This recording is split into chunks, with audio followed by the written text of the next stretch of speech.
You've lost touch with who you are, the core of your being. You're on social media too much. You're listening to what other people are telling you. You got to listen to yourself. You got to cut all that shit out.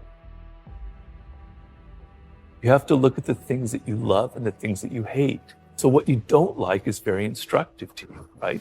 You're looking at things that are very powerful inside of you, that are emotional. They're not intellectual. They're feelings, they're emotions. They're visceral things that you connect to. I've always followed the laws of power, which is change things up, enter action with boldness. Don't be afraid to do things differently. Adapt your strategy to the circumstance. It's never too late.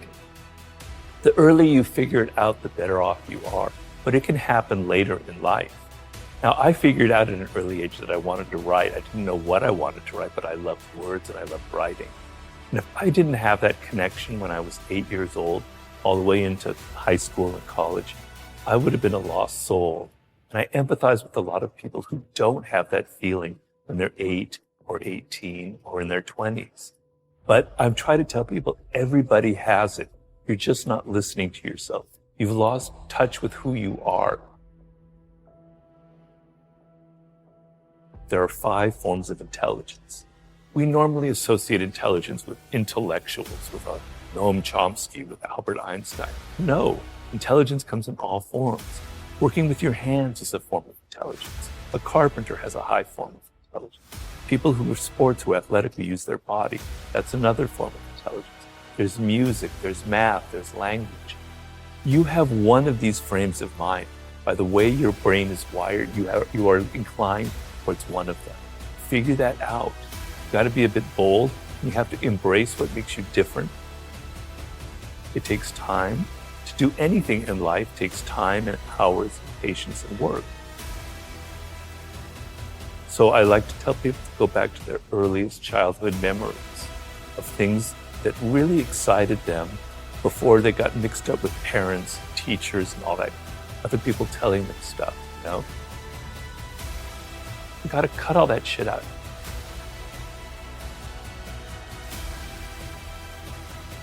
You know, I was frustrated, I was depressed. I even have to admit I had moments that were slightly suicidal because I knew deep down that I could do something. I was different from other people. I had different experiences, you know, and I knew that there was something I needed to express. There was a purpose to how my life had unfolded, but I couldn't find it. I had tried everything. I had tried every form of writing, every possible endeavor you can imagine. It just didn't click. So I was very deeply frustrated. And the frustration, I tell people, it's a good thing. Negative emotions are trying to teach you something. They're trying to teach you the opposite. Something else is going on.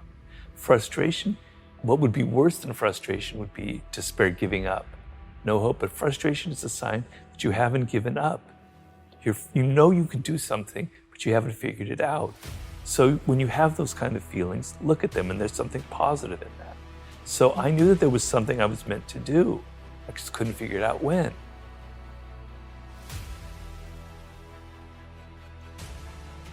It's easy for me, a boomer, I have to admit that, to preach to you when you have gone through you've gone through a pandemic, what looks like to be a recession, and then if you're a millennial, you went through the crash in 2008.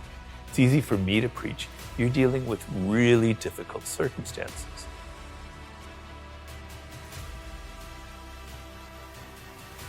So a lot of people are rethinking their lives. They don't want to work at crap jobs just to get by. And I applaud that 100%, right? That's great. So you want to think about working for yourself is the ultimate position in this world. And even though times are difficult, even though it may seem like just a dream, there's so much potential out there for entrepreneurial spirit, for creating your own startup, for creating your own podcast, for going your own path in life. You don't have to follow other people.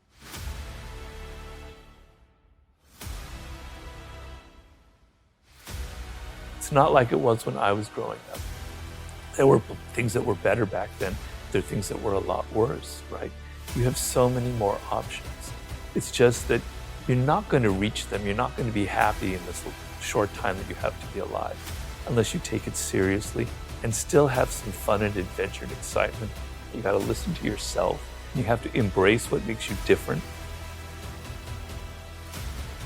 Just don't listen to your parents go, I got to be making $100,000 when I'm 23 and go to law school and do all this stuff. You're going to burn out.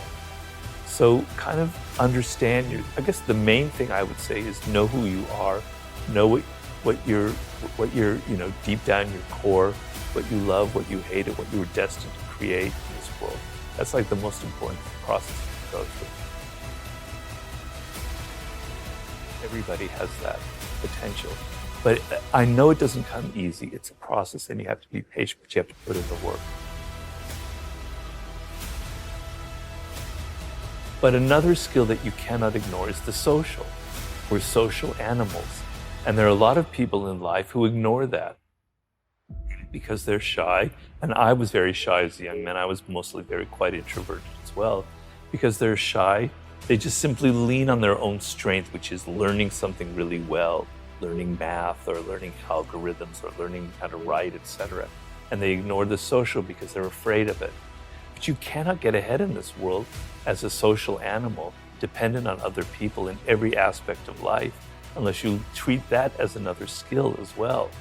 So yes, the process of looking inward is absolutely essential, but you cannot disconnect yourself from your teachers, your mentors, your colleagues. You could have all the skill in the world and know your life's task brilliantly. But if you continually alienate people by your boorish behavior, by your insensitivity, all of the skill level in the world will be completely neutralized by your own mistakes. I didn't listen to other people. At so many turning points in my life, I could have been discouraged. People could have said, I had somebody say, Robert, you're never going to be a good writer in life. You need to go to business school, etc. My parents tried to funnel me this way or that way. I was stubborn and I was rebellious and I did my own thing. And because of that, I have kind of a different voice from other people, right? And when I look at books out there, I'm searching for that voice of somebody who's different, who has something different to say, who speaks in a different tone of voice, that has their blood and their personality in their writing. And I don't find it often, but when I do, it's a great thing. And so, to me, success in life is kind of being who you are. There's a famous expression of the great ancient Greek poet Pindar about become who you are. It's a process of becoming who you actually are and realizing what it is. So we talked about my weirdness earlier on, and following that has allowed me to craft my own message, which is basically about opening your eyes up to the reality of the world and to what people are like. But I'm not able to do that unless I had ignored what other people tried to foist on me earlier on in life. It's never too late.